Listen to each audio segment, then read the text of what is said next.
Hi. Don't mind me. I'm just reading something I think we can all relate to.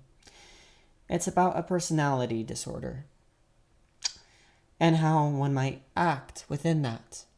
Let's see. It gives a couple examples. Great. You look beautiful tonight, Anita, Andrew says as he hugs his wife and plants a kiss on her lips. I like the way you did your hair, and the dress is stunning. It's great to have a lovely young wife to show off. Thank you, Andrew. I know this party with your coworkers is important, and I wanted you to feel proud of me, Anita says as she pats down her hair and gathers her purse. So far, so good, right? Andrew doesn't answer at first. He begins to wonder why Anita had to ruin a good compliment. His good mood turns sour. He turns away from her as he speaks. Do you think I need a wife to make me look good in front of my colleagues? No, Andrew, of course not. I was hoping to please you, she answers, puzzled by the tone of his question. We don't go to many parties where we have to dress up, and, I don't know. I'm sorry if I said something wrong. Okay. So, now you're telling me that I don't take you out enough. I try to please you, but you're so shallow and spoiled that nothing I do is good enough. Andrew yells as he stomps down the stairs into the kitchen. Jesus Christ. Anita follows and says, Andrew, what are you talking about? I only want to be close to you. I want us to be able to talk and be happy. Andrew fills the silent room with his fury. Anita shakes her head. Am I crazy? She thinks to herself. Okay then. Let's move on to the second and final example. Wow, this steak is juicy and tender. Perfect. How's your pasta, Alyssa? Mark asks. Fantastic, she replies. Thanks for bringing me to this restaurant. I really like trying new places, Alyssa says as she smiles. I'm happy that we're finally going out on a date. I've noticed you at work for a long time. I thought you'd never want to go out with me. I'm glad I asked. I'm even more glad that you accepted, Mark says as he smiles too. Again, so far so good. You know, I was married until last year.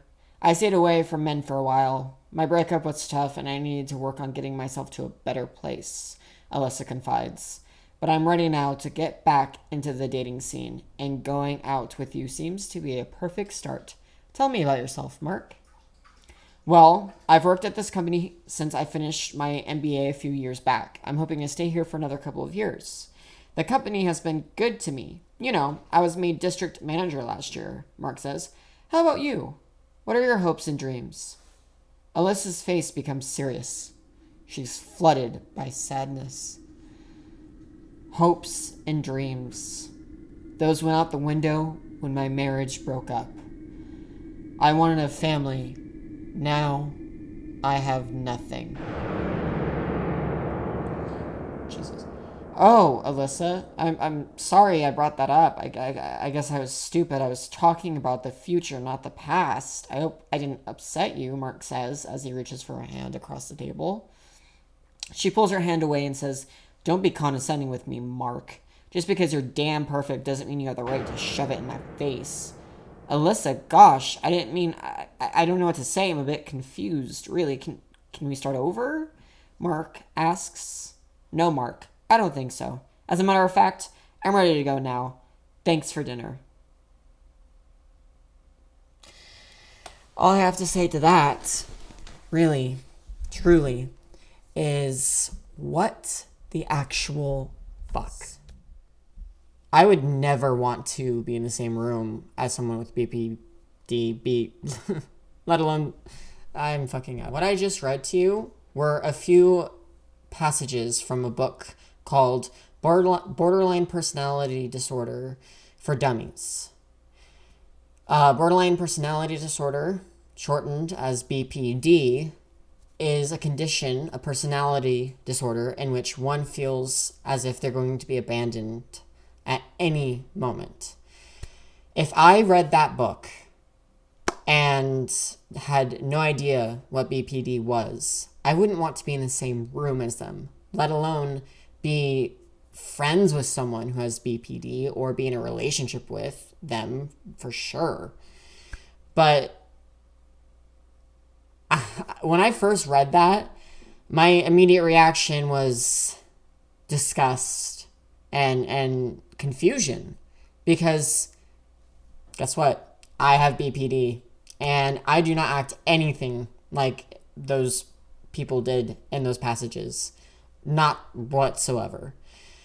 Now, I did start therapy when I was 13, so that might have a part to play with it. I don't know how people who have BPD, who have not gone to treatment for it, not been in therapy for it, how they act. That could be how they act. But as with everything, BPD is on a spectrum. And that did not sound like it was exhibiting different sides of the spectrum. It was one extreme, not the other.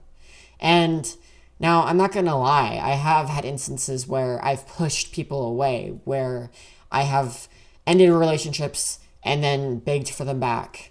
Friendships, romantic partners, I've done all of that. But, you know, the last time I did anything even close to that was about a year ago. More than a year ago, actually. And it does come from an intense fear of abandonment. Real or imagined, whatever. And what usually causes BPD is trauma, abuse, neglect, and early development. Or, of course, abandonment in itself. And yes, all of those things happened to me. That is a story for a different time. Happened time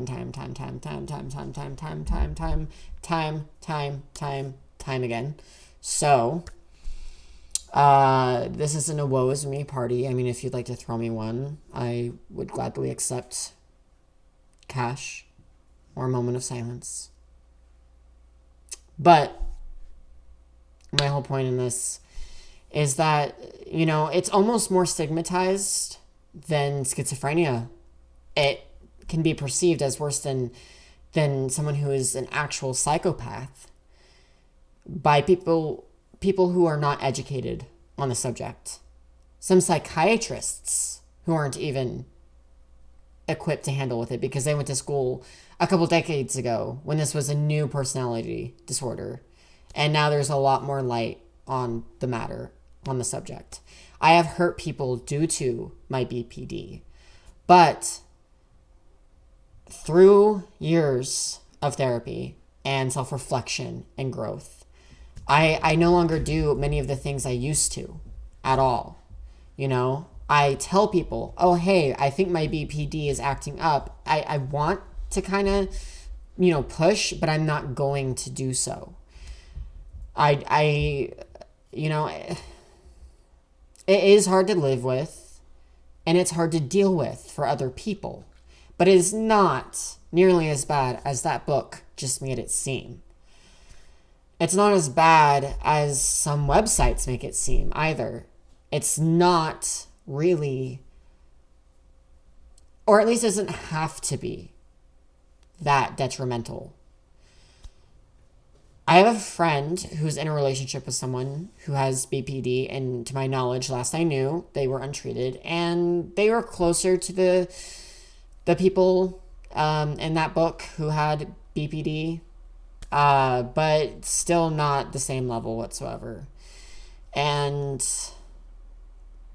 in my initial relationship at the beginning, my initial relationship that I ever had, BPD was huge. I broke up, got back together, broke up, got back together. We were that on and off again, high school, sweetheart couple, whatever. Of course, I wasn't the only hand to play. It was high school drama.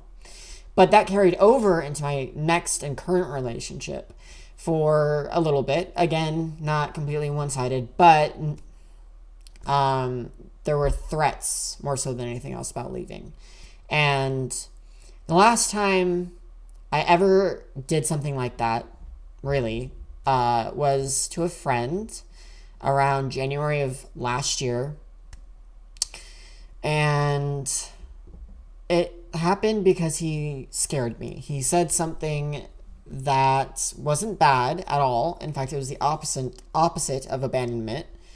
But to me, it just meant, okay, if we're getting this close, that must mean I'm gonna get more hurt when he does leave. And I wrestled with it for a while. I didn't communicate it healthily, and I told him we're not gonna be friends, or I don't think we should be. And he asked me to sleep on it. I did. I woke up. He asked me if I'd made a decision, but I was half asleep. I sent a thumbs up, meaning like, yes, I have made a decision, which was to keep the friendship. But he took that to mean, of course, that I wasn't going to keep the friendship. And anyway, that got resolved, but I saw the effects it had on him. And I realized, I don't want to hurt people like that. I already knew that, but seeing the effects firsthand and just the emotional turmoil it caused him, I did intense work on myself, not just with the BPD, but with everything. And I have not repeated something like that since. And all I'm saying is don't judge someone for having a mental condition. This is my first time saying I have BPD on this channel because of how stigmatized it is. So now you guys know all the things I've got. Bipolar, which shares all the same traits with BPD, anxiety, and PTSD. So fun. You guys should try it sometime. But no, I just hope it's represented better in the future. And therapy is the best tool when it comes to BPD. It is the number one best tool. Some other signs besides an intense fear of abandonment is black and white thinking, as if we're in the 50s and stuck in a television show. But like, oh, you're a god one minute and then you're nothing to me the next. I never had that. That was a symptom I never had, but others do. And again, therapy works wonders. You can actually recover, I don't know if that's the right word to use, from BPD. So just know that there is help, there is hope, and there's no need for unnecessary judgment. Don't cast someone aside just because you find out they have BPD. And that has been it.